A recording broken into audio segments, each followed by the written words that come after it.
When will the Canadian real estate market bottom out? And what I mean by that is, when's the month gonna be or the year gonna be where prices stop falling and they start to kind of level off or at some point go up again? The reason why I'm making this video is because RBC put out another statement and they said that they believe the bottom of the Canadian housing market is still a ways off. And I actually don't disagree with them if you look at all of Canada, because there's still certain markets over the last 2 years that almost doubled in value. And when we are in a rising interest rate environment, when payments cost more money, obviously prices are going to come down. And then you add to that as we move into September 7th is the next potential rate hike. We all believe that's either going to be a 50-point or a 75-point hike, which is going to decrease affordability for home buyers and is going to make prices come down even more. So to make the general statement that the bottom of the market, like when prices are going to stop going down, because they have gone down in all of Canada for basically the last 6 months, is a ways off, it's probably actually a pretty safe statement to make. So I've got a question for you, and I recognize this is almost impossible, but I want you to comment below. What month and what year do you think the Canadian housing market will officially bottom out before it starts going up again? Welcome back to the channel. My name is Tom Storey. I run a real estate team here in the city of Toronto, and we help buyers and sellers try to make sense of everything that's going on. So if you watch this video and afterwards you want to book an appointment directly with me, you can go into the first link in the description and book a buyer call, a seller call, or just a call to chat about the market.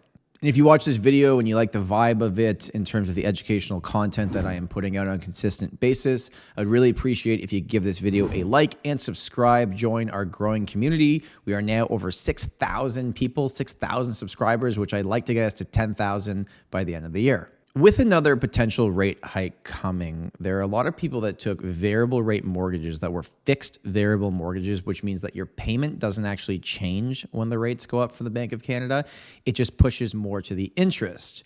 But this big word that's coming up here is the trigger rate. And a lot of people might actually hit that trigger rate if we do have another increase in rates in September. So when the trigger rate happens, do all these properties flood the market? Are some people going to be in negative equity situations? Are the banks going to take back all the homes and flood the market with inventory?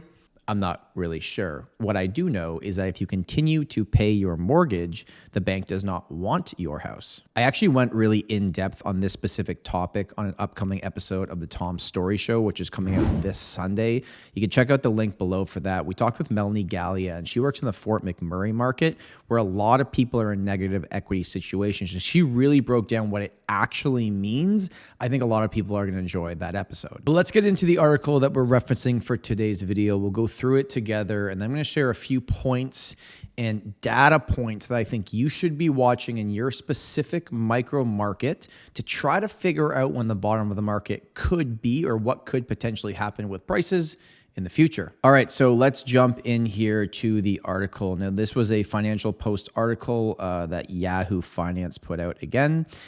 What they're saying here is that home prices have dropped 5.3% in July, the 5th month in a row of declines for Canada. The benchmark prices were also down 1.7% from the month before. That benchmark price, that is the price that I want you to look at when you're looking at market data, because average price and median price, when there's less sales that happen, we have less data. It's less representative of what's actually happening. So what they're saying here is that since March, when the Bank of Canada began hiking interest rates to battle the decade high inflation, home sales have fallen 31% and benchmark price almost 6% nationwide, says RBC. And this is what stood out to me. And the bottom is likely many months away still, as our central bank has more work to do. What they're saying here is basically almost guaranteed a rate hike in September. After that, nobody knows exactly. The Bank of Canada's 100 basis point hike in July threw ice cold water on the market. What a quote that is. Rising borrowing costs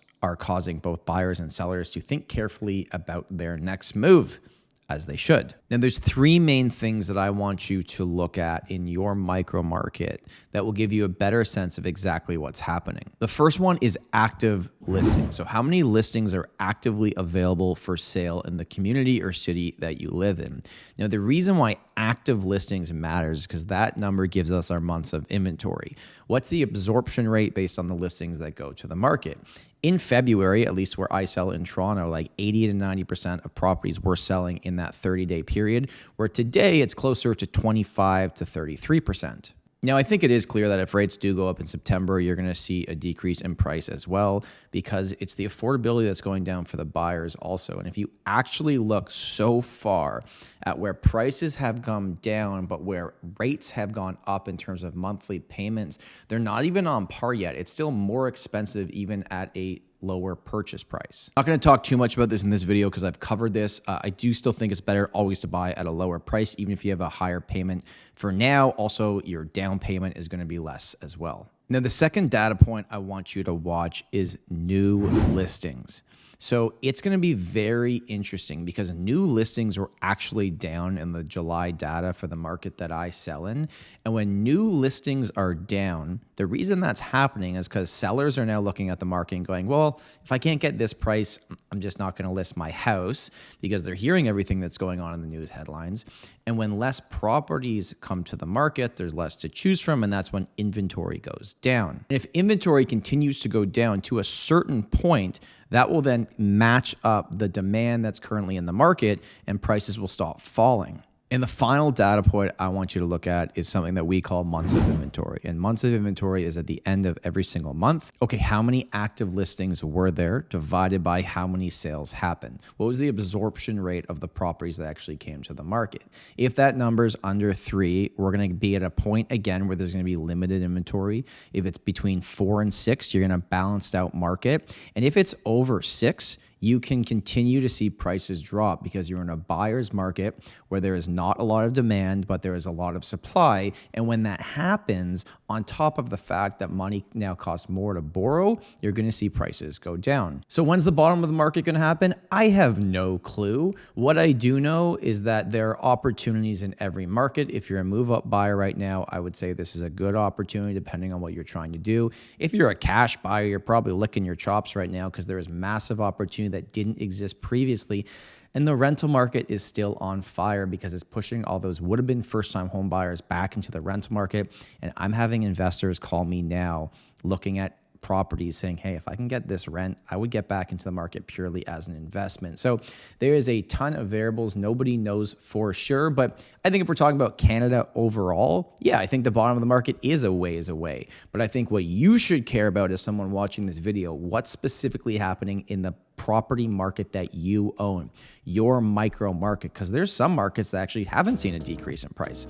And there's other markets in suburbs that have seen a massive decrease in price. I'd love to know your thoughts on this article. Thank you so much for watching this video. My name is Tom Storey, and remember, home is where your story begins.